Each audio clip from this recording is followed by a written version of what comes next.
Good afternoon, everyone. I'm Dan Longo, First Vice President of Commercial Lending at Liberty Bank. I specialize in green energy financing, and I'm proud to announce that this morning, Liberty Bank received an award from the Connecticut Green Bank for being an outstanding partner by supporting the Green Bank's mission of providing clean energy throughout Connecticut. Liberty Bank is a 198-year-old mutual savings bank with over $7 billion in assets, and we have 60 branches throughout Connecticut and Western Massachusetts. I'm pleased to say that the CBIA and Liberty Bank has been partners together for many years. We are very proud to be the series sponsors today. Today's presentation about environmental, social, and governance is a very timely topic and on the front of everyone's mind. I believe you're really going to enjoy our speaker today. So with that, it's my pleasure to introduce Randal Waters, the SVP with Marsh Advisory. Good afternoon, everyone. It's my pleasure to be here with you today, and I do anticipate, taking Q&A and hope to make this an interactive session. So as Dan mentioned, I'm a Senior Vice President as part of Marsh Advisory. If you're not familiar with us, Marsh is a leading insurance broker and risk management organization. We're part of Marsh McLennan. As Marsh McLennan, we think of ourselves as experts in risk strategy and people. Marsh, of course, being the risk aspect of that. And as part of our advisory organization, amongst other things, I help clients navigate this new landscape of ESG. And so for today's session, I wanted to speak to you a bit about what it is and why it's important, what other organizations are doing, how you might get started, and why climate is one of the key issues under the umbrella of ESG. So you're welcome to ask questions throughout, and we'll try to cover those at the end. And you're also welcome to reach out, and I can follow up afterwards as well. I do have a couple of polls for the audience today. It will help me just to get a better sense of where you're coming from and what your expectations are, what talking points will be the most impactful and helpful for you. And so the first thing I'd like to do is better understand where your organization is in its ESG journey. So I have 4 different categories here for you to choose from really just getting started and trying to understand what it means through fairly mature and focused on continuous improvement. And so once we've gotten some responses back from that, we'll kind of pause and then move forward from there. So please take a moment to respond to the poll, and I'll let you know where the rest of the group stands as well. Okay, great. So it looks like the preponderance are fairly early stage. I think you all can see this, but it looks like about a third said trying to understand what ESG means and includes, and then half have some ideas and areas of strength, but largely informal in terms of your program. So relatively early stage. Thank you all for participating in that, and that will certainly help guide the rest of the discussion. So, let's just start with what ESG is. And fundamentally, it's a framework to map out your company's impact on the world and what you're doing about that. And as I work with a number of organizations, I see different rating agencies and the way they approach this as well. And there's no one single definition of what ESG includes, but the categories are fairly common or similar. And so your environmental pillar includes climate change, energy efficiency, greenhouse gas emissions, deforestation, biodiversity, and other environmentally sensitive issues. Certainly varies quite a bit by industry and the nature of your business. Your social category is about labor standards, wages, benefits, diversity, equity, inclusion, human rights, but often includes privacy, data protection, in supply chain and other social justice issues as well. And for as much press as the E often captures, we do see quite a bit of attention being paid to the S. And then lastly, your governance pillar is around risk management and oversight of all these other categories. and overall corporate governance, ethics, and things of that nature. So we'll talk about this in a little bit more detail.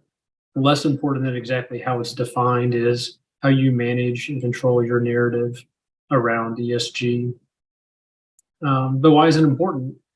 And really, in short, what I often share with clients is that the expectation today is that you are familiar with ESG and what your other external stakeholders are looking for and able to speak to the topic. And so, frankly, if you are not telling your own ESG story, then your external stakeholders are starting to infer one for you. And that's primarily capital providers, and that would include underwriters. So in our world, working with risk managers, frequently I see questions about ESG coming up in directors and officers underwriting, as well as property and casualty. Certainly hear from my clients and that they're being asked by their banks and their lenders what they're doing on ESG and sustainability.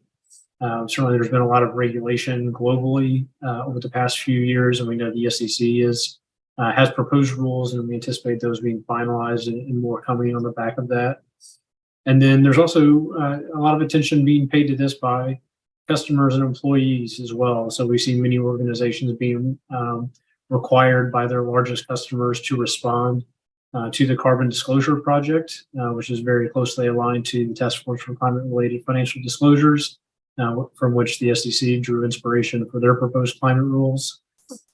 And so, many organizations are not waiting for regulations to be finalized. They know that this is coming up in RFPs from their customers, and increasingly a topic that they need to be able to speak to. And then certainly, our colleagues in Mercer would reinforce that on the human resources side of things, that employees, particularly Gen Z, are increasingly interested in working for an organization that has a sense of purpose and that is making a positive impact on the world and managing the risks of having any negative impact. And so it's really a broad swath of stakeholders that are going to be asking these questions, but certainly a part of this journey in the way that you approach ESG should be understanding which of these voices are the loudest and the most important for your business, and then balancing that with what you internally want to achieve and do. I would not coach any of your businesses to act on ESG for the sake of doing so, but rather the idea is that this is really a source of value protection and value creation. And so as I was talking to one of my clients earlier this week, they were really trying to reinforce that point with their leadership, that their private equity backers, as well as their leading banker, are really talking to them about ESG and sustainability because they see there's linked to long-term value creation and just a more resilient business overall. And so it's really about how do you understand the framework, but then apply it in such a way that it's linked to your business strategy and what is actually important and material to your organization. And so on that front, let's talk a little bit about how to get started, since many of you are at relatively early stages or have not yet formalized things. This is how I often talk to other organizations about setting priorities and then taking action against those priorities. So there's no one path, no one way that you must approach this, but this is a spectrum or a way to think about different things you'll do on your ESG journey. Starting on the far left, number one there mentions a screening, but really just a quick and easy way of kind of understanding ESG holistically and where you are today. And Marsh has a tool, which I'll talk to you about in more detail, that's free and available to all organizations to help you get started on that front. And again, very sort of broad-based assessment of where you stand today. As you begin to mature over time, we see a couple of things happen next. In number two, there's a couple of different ways you might do a deeper dive into what your key ESG issues are. One might be through the development of an ESG specific risk register or the incorporation of ESG into your enterprise risk management process and framework. The other might be to conduct a materiality or double materiality assessment in which you engage with internal and external stakeholders to ask them what they see as the material ESG issues to your business. Both of these serve the purpose of helping to establish priorities and identify the key themes on which you need to be able to speak to where you are and where you're going. Once those themes are identified, that leads into number 3. So identifying metrics or conducting more detailed modeling and analysis to determine where you are and where you would like to go. And so that can materialize as conducting a GHG greenhouse gas emissions baselining exercise to know what your scope 1 and 2 emissions are.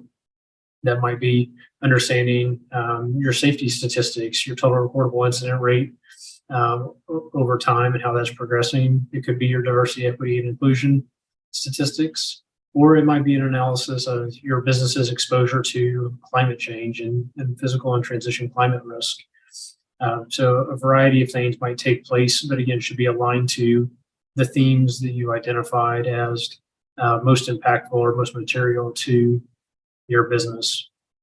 And then as you refine and develop your understanding of those issues, commonly the next step then is to report on that externally, because a lot of this is driven by the desire by external stakeholders to have greater transparency and knowledge of your risks and your priorities. And so those reports can come in many forms. Again, we anticipate the SEC finalizing rules for public companies in the US. Many organizations are already reporting to the Carbon Disclosure Project, CDP. Others are doing voluntary TCFD, Task Force for Climate-Related Financial Disclosure reports, particularly those that have a business unit in Europe or investors from Europe that's further ahead on this front. And so this would also include standalone sustainability or ESG reports. So from a reporting and external communication standpoint, many organizations start by first mentioning or speaking to what they're doing on ESG on their website and in their proxy when public. Over time, that evolves to kind of having a standalone web page where additional information is hung. They can be policies that are relevant to ESG. And then that further matures into a standalone report. And over time, that report continues to get better. In year 1, it's really kind of speaking to where you are today, what are your key issues, and what do you intend to do. Over time, you'll be expected to add to that greater clarity around the metrics and the goals that you're setting and how you anticipate getting there.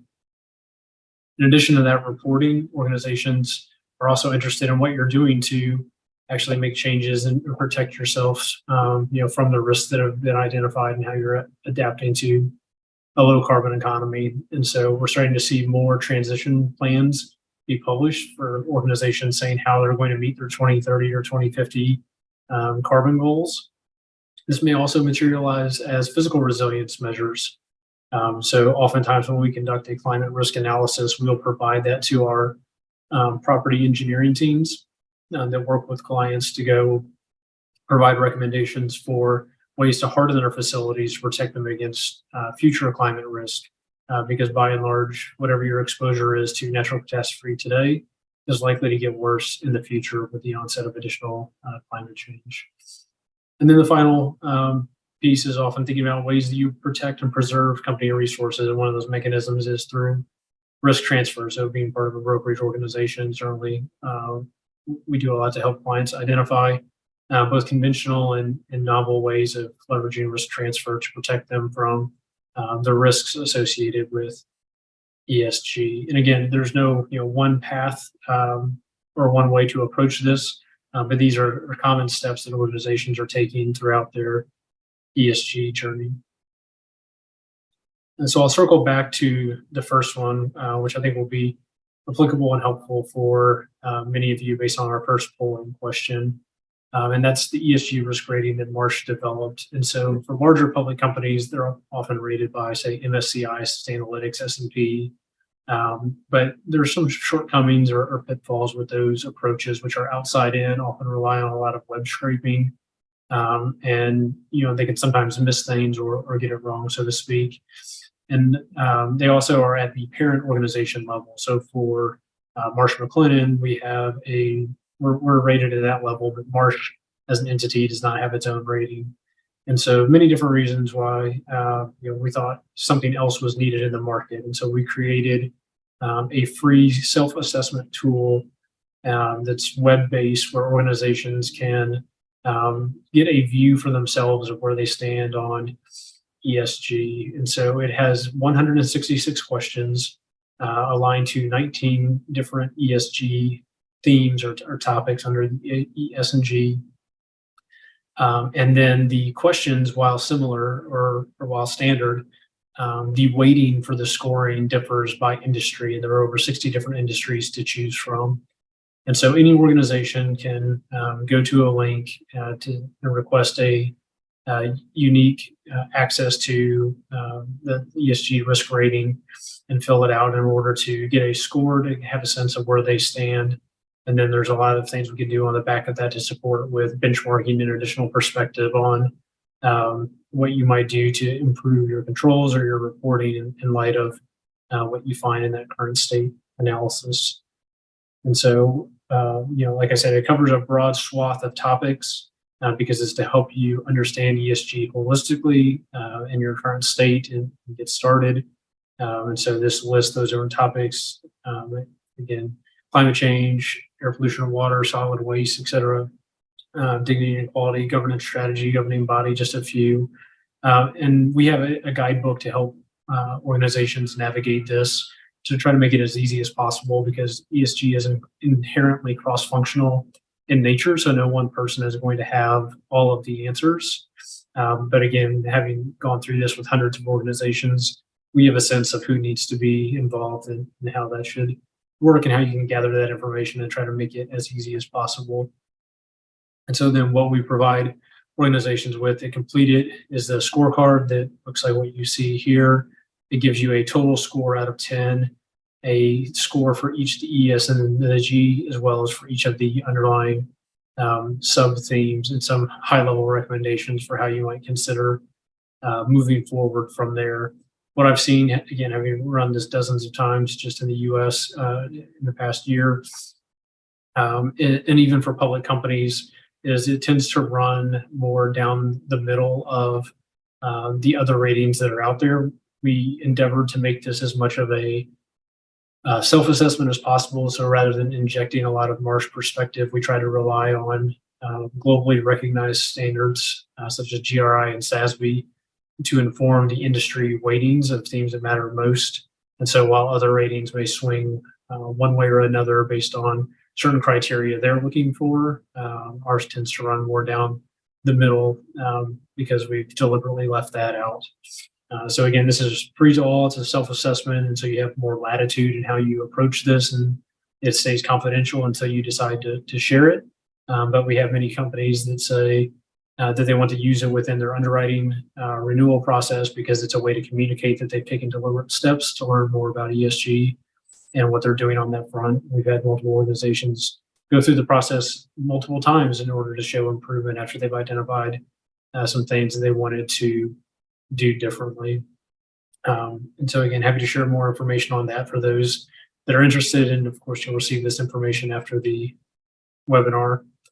And so as you start to develop your own point of view on what is ESG for your organization, after that, it's helpful to start to do some external benchmarking because it is inherently a comparative exercise. External stakeholders want to know where you stand relative to peers. And certainly having run this with hundreds of companies, we have benchmarking to do for the risk rating itself, but it can also be useful to know what your peers are doing from a reporting standpoint and how they're speaking to different issues. And so a benchmarking activity is often a useful step as you start to think about your priorities and the strategy that you want to build out around ESG. Certainly, you don't want to be seen as a laggard in your sector and stand out at the lower end of the spectrum. There can be varying utility to being the standout in a more positive way, depending on your size and your sector. But certainly, there's ways to accelerate progress quickly if you find yourself toward the bottom of the spectrum. The other thing I'll add is that it's important to, and I think relevant to understand where your stakeholders are on their journey. And so this is helpful to better anticipate the questions they're going to ask of you. And it's only fair that really if they have certain expectations of you as a business partner, that you have similar expectations of them as well. And so when I think about materiality assessments, there are some companies that are not ready to go through a very deep dive process with internal and external stakeholders, yet they still want that external perspective. So as a third party, we can say, well, tell us your top customers, your top suppliers, your top capital providers and underwriters, and we can give you a sense of what their perspective is, because we've done the market scans and the research to understand what these other large organizations are doing on the topic, and can again provide that as a way to help anticipate what questions you might get from those organizations, and use that to inform what you prioritize in the way that you communicate what you're doing on ESG with those external stakeholders. One of the benefits of having a standalone ESG or sustainability report is having a one-stop shop to which you can point all external stakeholders to say, this is what we're doing. You can find the answers to your questions here. But until you reach that stage, you may have multiple questions that come in slightly different forms from a variety of stakeholders, which can become a lot to manage until you start to anticipate what those are going to be. So again, reach out to your business partners to figure out what resources they have available to help you understand both where they're coming from, as well as perhaps other additional perspectives that they can add on the market. So pivoting a little bit from ESG broadly, let's talk a little bit about climate and why that often rises to the top, why the SEC put out proposed rules on climate disclosures last year. And so the source for this information here is from the World Economic Forum's Global Risk Report. MMC has worked with the WEF for the last 18 years to produce the Global Risk Report. And so as we conducted this process in 2023, you can see on the left-hand side that certainly natural disasters and extreme weather events, along with climate change, make up 2 of the top 5 risks in the near term. But as we look longer term, there are 4 of the top 5 are environmental in nature, and large-scale involuntary migration is closely correlated and linked to climate failure, particularly in developing nations. Climate change is one of the key drivers of that. And so really over the longer term, climate change and its associated effects on natural disasters, extreme weather events, biodiversity, and involuntary migration is really the prime risk of our era that organizations are grappling with. And so that this comes in multiple forms or drives multiple needs for organizations to understand and speak to. So there's multiple types of risks as we think about climate risk. There's physical risk, which is your exposure to either acute or chronic changes in weather. So acute would be, your hurricanes and floods. Chronic would be droughts and heat waves. And then there's transition risk. And regulatory disclosure is a subcategory of transition risk. And so we recently conducted a study just to look at the way companies are talking about climate risk. And so we accessed a database of public reports from the last 15 years and went back over time and said, okay, by sector, how are organizations talking about climate change? And so use natural language processing to extrapolate specific words and phrases and contextualize them from these annual reports and financial filings to understand how companies are talking about climate change. And the trends are pretty clear that a growing proportion of companies across all sectors are making disclosures about climate risk and articulating that that risk is real and growing. And interestingly, it's more so about transition and regulatory risk that's growing even faster than physical risk for most sectors. Although interestingly, we do see power and utility companies, real estate companies, and insurance companies speaking to physical climate risk, which would indicate that those that are most keen on understanding physical risk see it as being greater than those that have not quite explored it yet.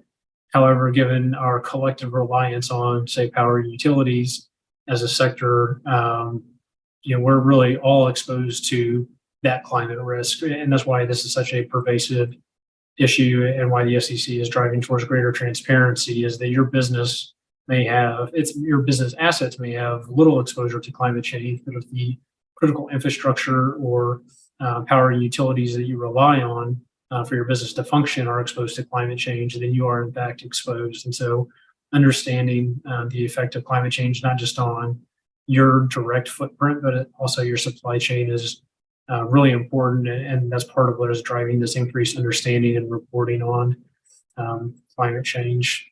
So certainly clear trends that will continue to follow. And so in light of this risk, you see things like net zero commitments coming out. So many organizations are talking about net zero emissions or how they're going to reduce their carbon footprint. Some of that is going to be driven by regulations. And so that may mandate that there will be no more gasoline or fossil fuel powered vehicles that are introduced. There will be restrictions on fossil fuel investments. There will also be higher prices put on carbon, which would lead to increased costs for commodities and components in your supply chain, so increased market costs. And so those policy restrictions and regulations add to your business costs, as well as then stakeholder expectations are going to drive the need for investment in technology. So organizations that produce physical goods, right, or how do they start to adjust their CapEx plans to shift away from fossil fuel boilers or convert their fleets sooner to electric vehicle fleets. And the costs for those transitions will grow as we get closer and closer to the commitments that have made. In other words, investing a little bit now goes a lot further than waiting and trying to invest later, because capacity becomes constrained and the price of investment goes up. And so organizations are trying to find that sweet spot and the right time in which they can invest, and the technology is ready and can meet their business needs, but also keeps them on the glide path to make the commitments they've set out. And so if you're not familiar, I've mentioned this a couple of times, but the Task Force for Climate-Related Disclosures really is the leading framework for climate risk, an important framework by which to understand what your risks are and how you should be managing them, and foundational to being able to have a transition plan and speak to net zero commitments or to develop science-based targets. And so on the left-hand side, you'll see the different, there's 4 different pillars within TCFD and 11 different disclosure areas. So across governance, strategy, risk, and metrics and targets. The expectation is that not all of these are spoken to in equal detail in your first pass. So in other words, perfect should not be the enemy of good in this process, and is not the enemy of good. And so organizations getting started often lean into the governance and the risk piece, because you're probably doing this in some capacity today. You may have an enterprise risk management process, and maybe you're reporting to the board on risk, but it may be more oriented towards the near term and not looking at climate specifically or holistically. And so it's leveraging the things that exist that you're doing today to get better, to start to then expand your understanding of your climate risks and opportunities. And again, as the world transitions towards a low carbon economy, it's not purely a risk-based issue, but it will create opportunities as well. So for many organizations, they'll have the ability to find cost savings and be more resource efficient. They may be able to have new products or services that actually appeal to a new market, or they may be able to enter a new market. And then there's often solutions that you can put into place that make you more resilient, to improve your business continuity or reduce volatility due to exposure to natural disasters, which are already occurring today. And so both those risks and opportunities should be considered holistically and in conjunction with each other. And that's really what number 5 here is talking about around scenario analysis. There are best practices for how you think about and approach physical and transition risks, and think about different climate scenarios or different pathways of warming. So, there's sort of better case and worst case scenarios in simple terms for what climate change might look like over the next 30 plus years. And so understanding those provides bookends to your analysis and allows you to do some stress testing of how your business might be impacted, and ultimately start to talk about climate change in financial terms, which are more common and transferable across the organization. And again, like ESG, climate really should be a cross-functional conversation. Increasingly, I'm hearing from clients that they don't just want to understand the impact of natural disasters on their assets, but on their people as well. So when a large flood happens, it may be one thing for your office building to temporarily have some water in the lobby, and that keeps people from going to work. But if the surrounding community is impacted by power outages, right, your employees, as we experienced during the pandemic, they're worried about themselves and their families, and they're worried about taking care of immediate needs. Right, there may be ancillary effects, right? Whether that's just a tree falling in their yard, a car being damaged, worried about a family member that doesn't have access to medical care. All of these things are still aspects of that same risk that prevent people from getting back to work and returning to 100% productivity. And so leading organizations are really thinking about business interruption and disruptions holistically and saying, how do I take care of not only my assets, but my people and get them back to work faster and, protect my communities as well. And that's a combination of insurance, of resilience measures, of continuity processes and practices. All of those things should work together in harmony and in conjunction with each other to holistically protect the business. So we'll pause here for another poll for the group. I think I've actually made fairly quick progress through the content. I should be able to take some questions. But again, I want to understand the largest concerns you have for your organization. And this probably isn't all inclusive, but you wanted to hit on a variety of topics. And so, interested here in where you might want to learn more. Is it about your exposure to climate change, calculating emissions in anticipation of the SEC's rules, diversity, equity, and inclusion, or other people-related metrics, governance, something else? Just curious what's on your mind. We'll give you a few minutes to respond, and as it looks like we've got kind of a preponderance of answers, we'll look at the results and see what the group is saying. Okay, great. So I see implementing best practices for governance and oversight in front, and then GHG emissions number 2. So I'll spend a couple of minutes on each of those, and then certainly can follow up with folks on climate change and DE&I. So again, thank you all for the participation and for that. So let's start with the best practices for governance and oversight for a couple of minutes. Like most things, governance should happen at multiple echelons over, and I'll zoom back out to ESG here. But the same is true for climate change as well. And so best practices would be to have board level responsibility for oversight of ESG. There's no one right answer for what that oversight needs to look like. In some organizations, it's the entire board. And there's relatively equal splits across nom and gov committees, audit, see it a variety of ways. Nom and gov and audit are probably the primary two. But it really does run a spectrum, and it's because businesses look different, and so your material ESG issues look different. And so, there's flexibility in how that's approached, and sometimes it just has to do with, again, who are those board members and leaders within your business that want to lean into this issue and say that, we're going to do more to educate ourselves and make sure that we're managing this appropriately. However, it is key that there is that board level oversight, and then executive sponsorship is really key on this for it to get traction. So that executive sponsor ideally has some background knowledge and experience, but doesn't have to, so long as they're willing to provide the leadership, oversight and support to move forward on this. And then there should be, the primary person who's responsible for driving the ESG agenda within your organization. Again, I've seen this run the gamut across different organizations.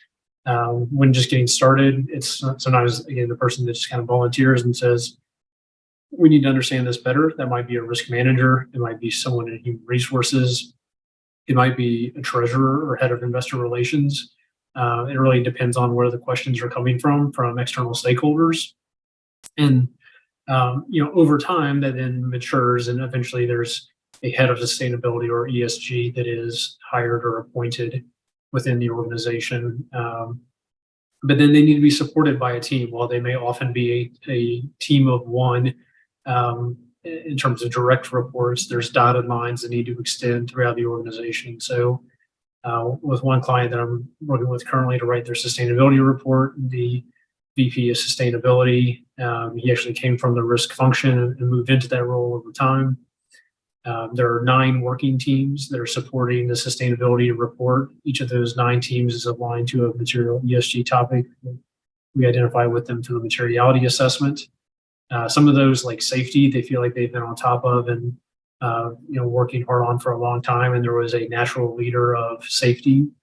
Others, like business ethics, is something that really falls under the responsibility of the compliance team. And so someone that was a little bit newer to ESG is now getting plugged into the writing of the sustainability report because they at least understand the underlying issue. And so you have the board level and executive oversight and leadership. You have the core team of those that are really responsible for managing the issues day to day. And then there may be even sub-working teams under that work on specific sub-level issues. And then ideally, this will dovetail nicely or intersect with an enterprise risk management function.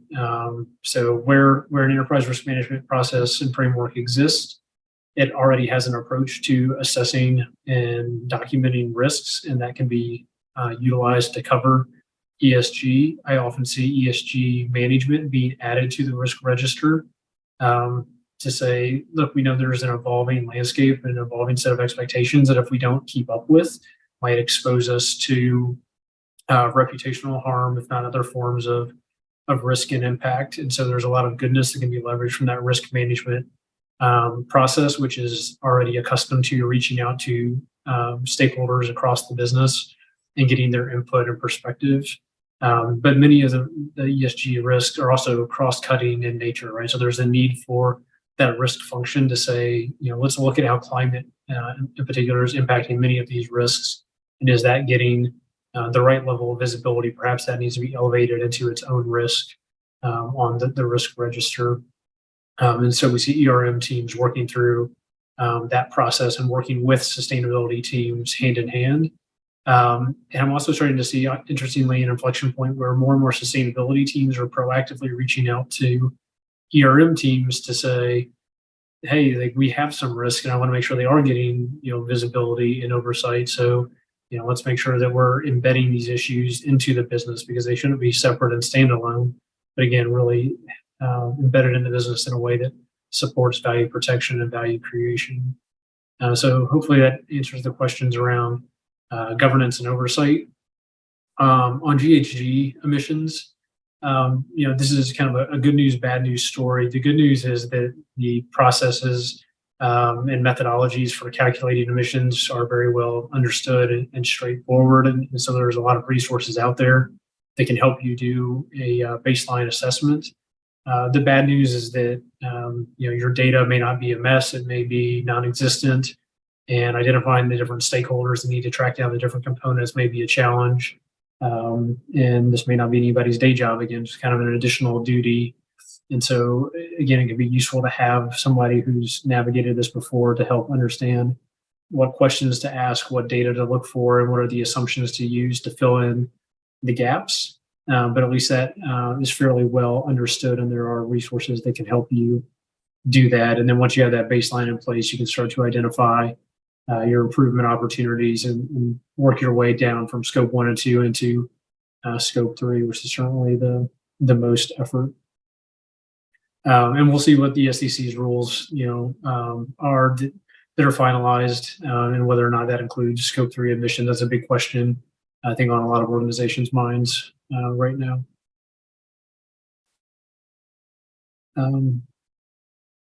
Okay. And so then, moving us forward, I'll offer just some closing thoughts, and then happy to see if there's any other questions that land in the Q&A or speak to the climate piece. But one of the things we talked about earlier is just having your own story around ESG and not letting it be dictated to you by other stakeholders.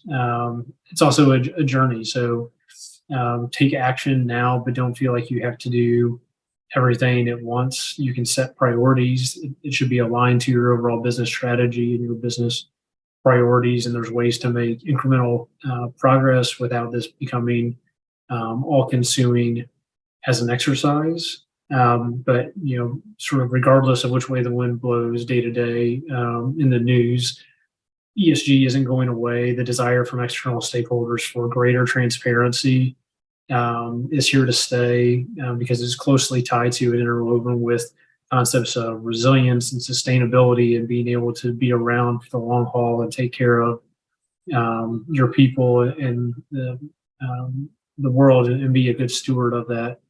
And those things aren't changing kind of regardless of how certain terms get used or applied. That underlying desire will be consistent, and so the journey will continue. And you're likely doing good things today, right? And so often talk to clients and say that, let's capture those good news stories and articulate them in a way that will resonate with external stakeholders.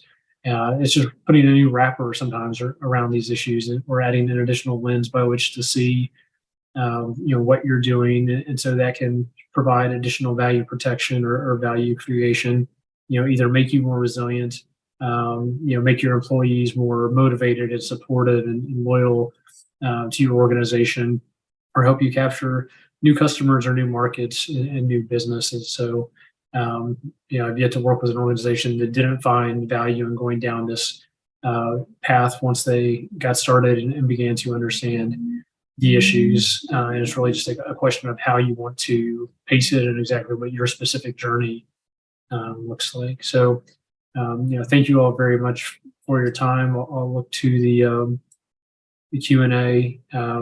And certainly if you have additional questions, go ahead and throw them out now. I'll hang on for a minute for that. So the first one I see is just about contact information to get started and start the assessment process. So if you're talking about the Marsh ESG risk rating, what I have included in the appendix, you should receive this. So here is a link that you can click on to take you to the rating. And it's pretty self-explanatory or straightforward from there. So you request a link be created that is a unique link for your organization. You can then share that with, say, 5 other stakeholders if you need help answering the questions. And then so long as one person is responsible for hitting submit, then that will complete the process of generating your scorecard. And like I said, we've got some additional resources available to guide you through that if necessary. You're welcome to reach out for those. If you don't answer all 166 questions, that's okay. You can mark as non-applicable. Others you can just skip and leave blank because it's a self-assessment. So, what I generally encourage organizations to do is work through it as best you can. It's confidential. It'll give you something to react to. Even if you leave 10 or 20 of them blank, you still get a directional understanding of where you are today, and you at least know what your gaps are. And then if you want to go back and fill those in later and take it again, you're welcome to do so. You can take it as many times as you want to see your progress and see how that impacts your score. But again, don't let perfect be the enemy of good.